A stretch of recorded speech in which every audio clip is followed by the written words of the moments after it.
የአዲስ አበባ ከተማ አስተዳደር ሰላምና ጸጥታ ቢሮ የተለያዩ የከተማዋን ሰላምና ደህንነት ማስጠበቂያ የቴክኖሎጂ ውጤቶችን በይፋ አስጀምሮ ተግባራዊ ማድረጉ ይታወቃል። ከነዚህ ውስጥም የትልልቅ ተቋማትን ደህንነት ለመጠበቅ የሚያግዘው መተግበሪያ አንዱ ነው። ስለ አዲሱ ሶፍትዌር ቴክኖሎጂ ከባለድርሻ አካላት ጋር በተዘጋጀው የግንዛቤ ማስጨበጫ መርሃ ግብር ላይ የአዲስ አበባ ከተማ ሰላምና ጸጥታ ቢሮ ምክትል ኃላፊና የኦፕሬሽን ዘርፍ ኃላፊ አቶ ተስፋዬ ደንድር ቢሮ በርካታ ቴክኖሎጂዎችን ተግባራዊ ስለማድረጉ ገልጸው አሁን የተዋወቀው ቴክኖሎጂም ፋይዳው ትልቅ ስለመሆኑ አብራርተዋል። በከተማችን ወደ 264 የግል ጥበቃ ኤጀንሲዎች አሉ። እነዚህ የኤጀንሲዎች የሚጠብቁት ትልልቅ ተቋማቶች፣ ትልልቅ መሰረተ ልማት አውታር የሆኑ ተቋማቶች፣ የፋይናንስ ተቋማቶች፣ ቢሮዎች፣ ትልልቅ የመሰረተ ልማት ተቋማቶችን ይጠብቃሉ።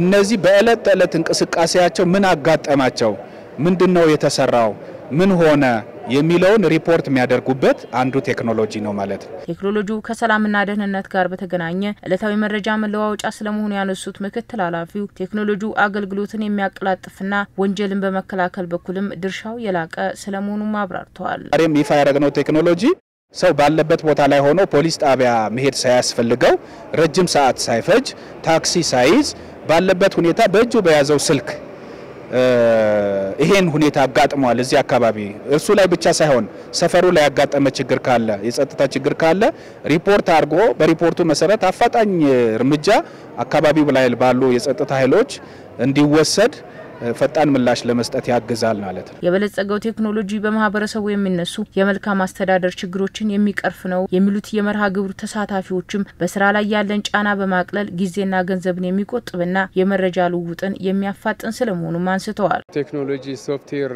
መበልጸጉ አንደኛ ለሰላምና ጸጥታ እና ማህበረሰብ አቀፍ ጣትና ጥፍር ሆኖ ነው በአዲስ አበባ ደረጃ እየተሰራ ያለው። ስለዚህ ቴክኖሎጂ መምጣቱ አንደኛ ስራችንን ያቀላጥፋል፣ ህብረተሰባችንንም በቀላሉ ማስተናገድ ይቻላል። ያለ ቢዝነስ ወይም ደግሞ ያለ ጊዜ መፍጀት ቶሎ ወንጀሎችና ወይ ስርቆት ነገር የመሬት ስርቆት ይሆናል የመሬት ወንጀሉን ለማስቀነስ ለህዝብም ለሀገርም ንጽህና ያመጣል። የለማው ሶፍትዌር በቤቱ ሆኖ በመንገድ ላይ ችግር ሳያጋጥመው መጀመሪያ ማለት አይልብሽ መንገድ ላይ ምንም ችግር ሳያጋጥመው በቤቱ በእጁ ስልክ ላይ ይሄንን ሶፍትዌር አፕዴት አድርጎ አበልጽጎ የሚገጥመውን ነገር ሙሉውን መረጃ ባለበት ቦታ ሆኖ ኮሙኒኬት ያደርጋል። ከመልካም አስተዳደርም አንፃር የመልካም አስተዳደር የቢሮክራሲን ስራ የሚቀንስ ነው።